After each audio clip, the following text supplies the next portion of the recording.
On-the-scene coverage of ACC.13 is supported by Janssen Pharmaceuticals, Incorporated.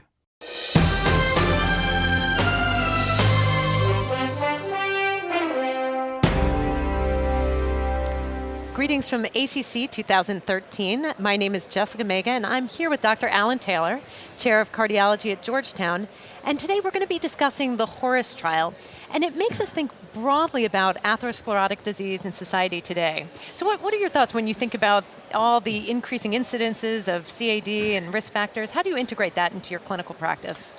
Well, if we start with the big picture, and HORUS is a study of prehistoric atherosclerosis, so it really makes us think broadly about it as a problem. You know, atherosclerosis today, we think it's everywhere. We have new imaging modalities that let us detect it earlier and more broadly. You know, we have had certainly a rise of cardiovascular disease in this country, we think related to changing risk factor spectra. And we export our diet across the world, and we see how that impacts populations around the world with increasing rates of cardiovascular disease. So we sort of think of atherosclerosis as a somewhat modern era disease, one that an atherogenic diet and poor activity and access to too much food and tobacco has created this problem. Sure, and it's this idea, as you say, that maybe this wasn't around before, but here we are bombarded with all these risk factors, not only here, but now internationally. We hear about rising incidence of obesity, and it really seems to be a very modern phenomenon. And it's with this backdrop that we now have the HORUS trial.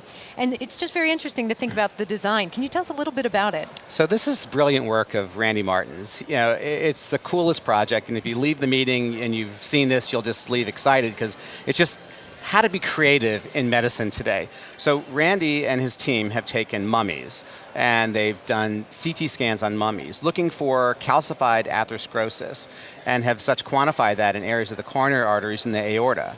And what they found is remarkable. It really started as a pilot where they took a few mummies and CT'd them. And they've now built it on to basically a cross-sectional study of atherosclerosis across 4,000 years from mummies from across the world, from 4 geographic regions, really asking the question, is atherosclerosis a modern disease? Was it geographically isolated to certain areas of the world?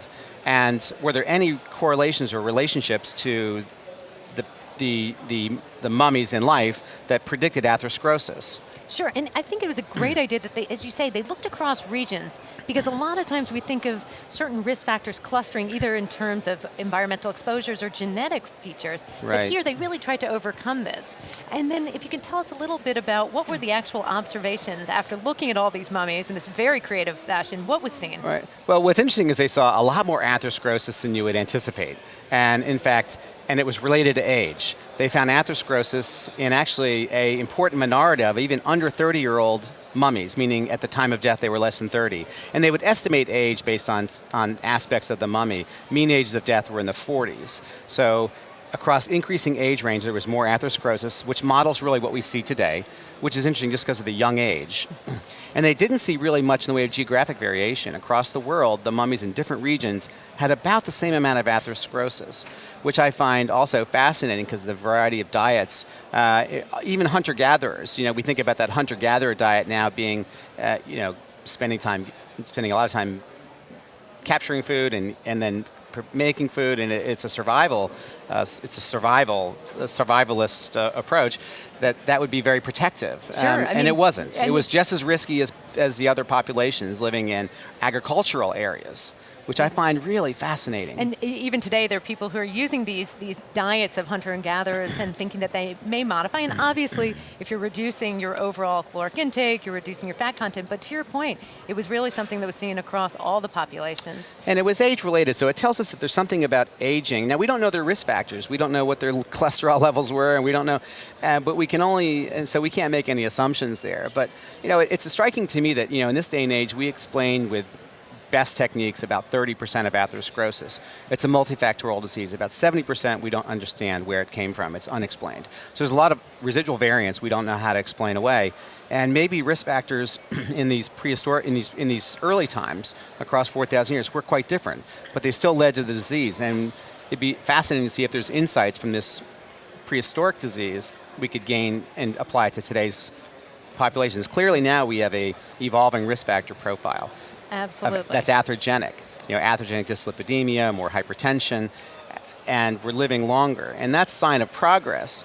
So it'd be interesting to look back and see what those factors were. It's going to be, I don't know how they're going to get that data, but it does speak to the fact that there were clearly stresses that were going on then, leading to coronary disease. And as it was seen, even the young patients with this degree of atherosclerotic disease had poor outcomes in younger ages of their death. So a lot of interesting work, very compelling, exciting. It gets us thinking we need to all be creative to try to tackle atherosclerotic disease. And we look forward to more exciting types of science as we move forward. We thank you for joining us as we talked about the HORUS trial.